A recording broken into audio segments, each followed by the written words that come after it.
to admit, I've been waiting for this moment since Tremenda. Welcome to my world, bitches. White power. Thank you, Charlie. So, I'm here to speak about thought process, form, and basically, I'm going to go ahead and explain it in a way where everyone will be interested and we still get to learn. There we go.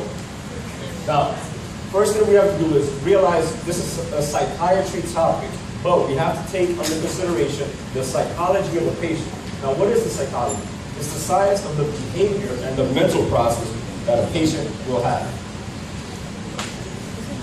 When you think of psychology, you think of a person like this or like this.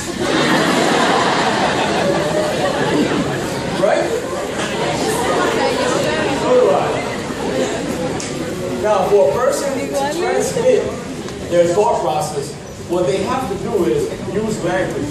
Instead of spoken and written words that combine, they mean something. Right? Now, where does this happen? It happens in the Broca's area of the brain, which is involved with speech, and the Wernicke's area that's involved with language. A little bit of neuroscience for you guys. Now, our feelings and behaviors can also affect the mind's body health and those around us. What this is trying to say is that what you think will be expressed in your body language and what comes out of your mouth. Example, like they presented earlier, if you're depressed, you're probably going to sit like this. If you're happy and you feel like you're sexy, you're going to be like this. So it all depends how you feel. Maybe.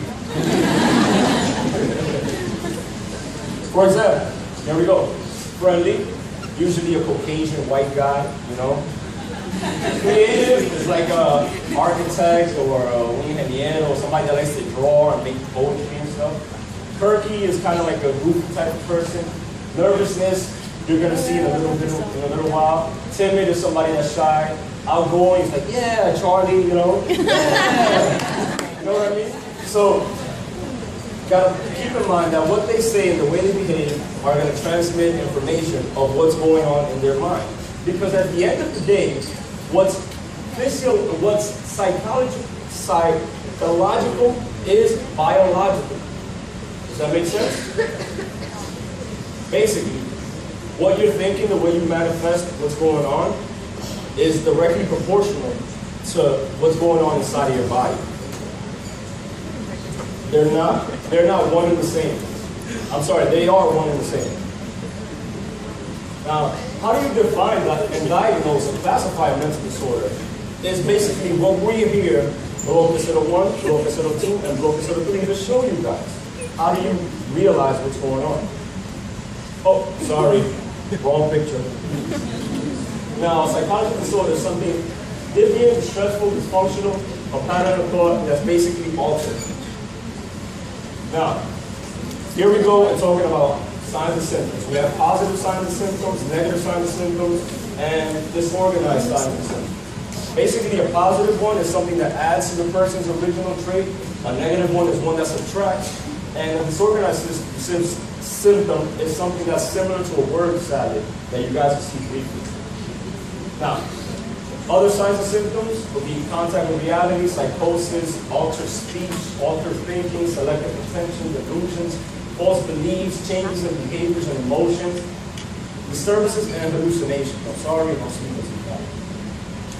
Now, it's said that one of the causes are neurotransmitters. So dopamine is a neurotransmitter that's said to have a lot to do with schizophrenia, for example, which is involved in dopamine is involved in learning, attention, and emotion. And the medication that we use for these patients are basically antipsychotic medications, like the ones listed here, like phenazepam, for example.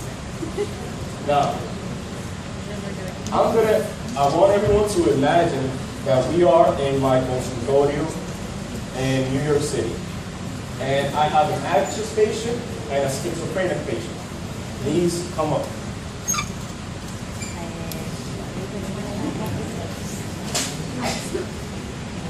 Jimmy.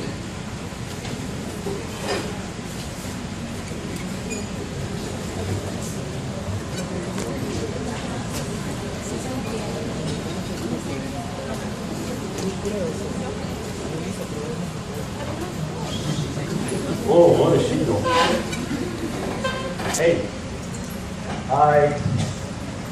Are you okay? We're here to help you, okay? Don't be scared, okay? How about you? Are you okay? Okay. I need you to come here because of the microphone, okay?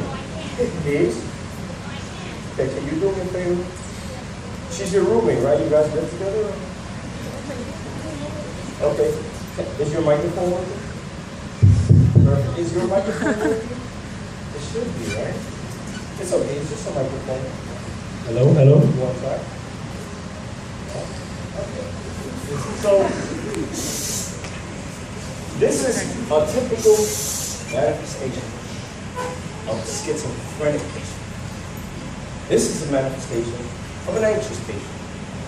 Like I said before, what you do is directly proportional to what's going on inside of your body. Let's start off with simple questions and see how they differentiate in the answer. Anxious patient. What is your name?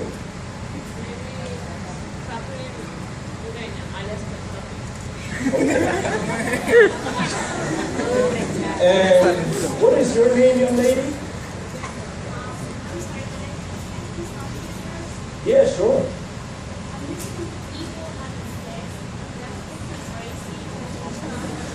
Hey, whoever's having sex, stop it, all right?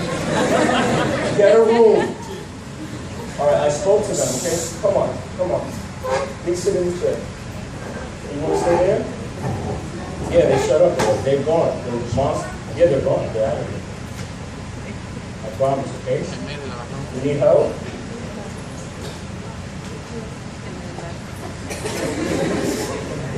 Ese va a ser. So, anxious patient, capital. She's gonna show tangible things. Do you know where you are right now? Do you know where you are right now? Yes, I'm in a place where they are in front of me. Oh, I see problems.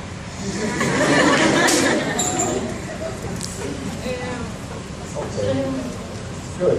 So, she knows more or less. Tangible thinking is like they start off good, and then they kind of lose track. Because she said where she saw, she didn't say where she is. You know what I'm saying? Let's see how. Okay, I'm sorry. Okay, fight of ideas in a schizophrenic patient. Let's see. How do you feel? I'm happy. Happy is one of my favorite places, actually. I like to go to the beach. Okay. In this fight of ideas, she starts off good and then loses complete train of thought of what I asked her. Whoa. Now, losing association with anxious patient. Do you know Dr. Margarita? The doctor from is such a place to but not a lot of places to start. And you know, a lot of people are so kind and foreign people come here. We're very hospitable, right? Yes. Do you like mango? Yeah. Okay. See, basically, I asked her about Dr. Margarita, and she didn't say anything about him, but she said things that were related to him. Now let's check out derailment in schizophrenic patients. Excuse me, Janina. How did you get here? How did you get here? Well,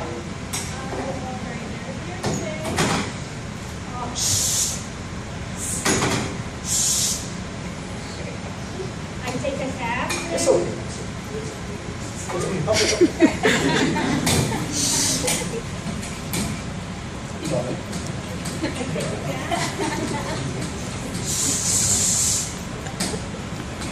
By the way,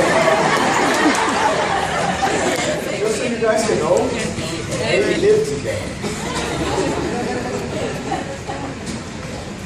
Okay.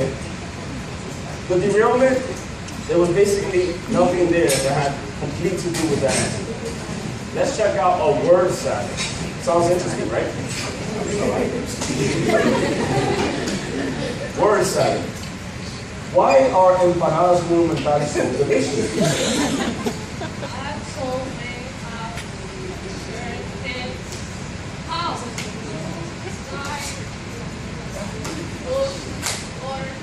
There you go. That's a word salad. A whole bunch of words together that have nothing to do with each other.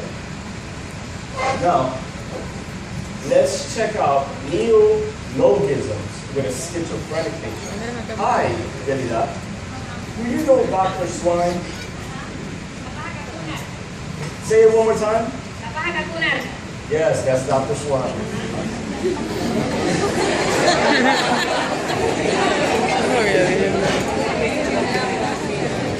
Now let's check out verbijuration in an anxious patient. Hold on. I'm sorry. Verbijuration in an anxious patient. Where did you park your car? I don't have a car. No, not you, I'm sorry. Who is the president, Chappie? Trinidad Dirty. Do you like Banda Real? Yes, garage. Notice, she sounds a little strange because I asked her My 20 name different is Trinidad questions. Dirty. Whatever. And she continued to answer with the same answer. She said garage, garage, garage. It reminds me. There you go again. It reminds me of an artist. It reminds me of an artist that did the same thing. Press play, please.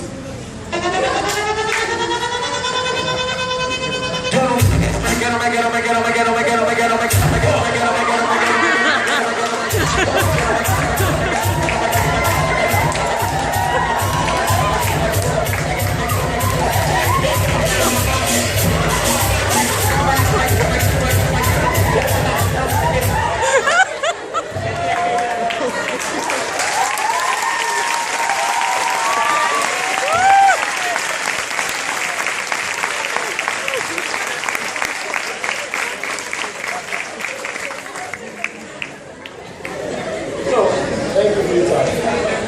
Appreciate it. You're right. I don't know what just happened.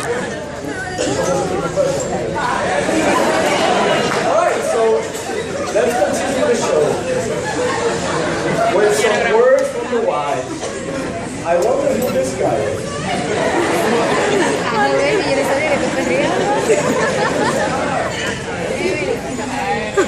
The dangers of masturbation. If you're going to do it, switch hands every other time. Because if you don't do it, it's going to get real big. You got to use both of them.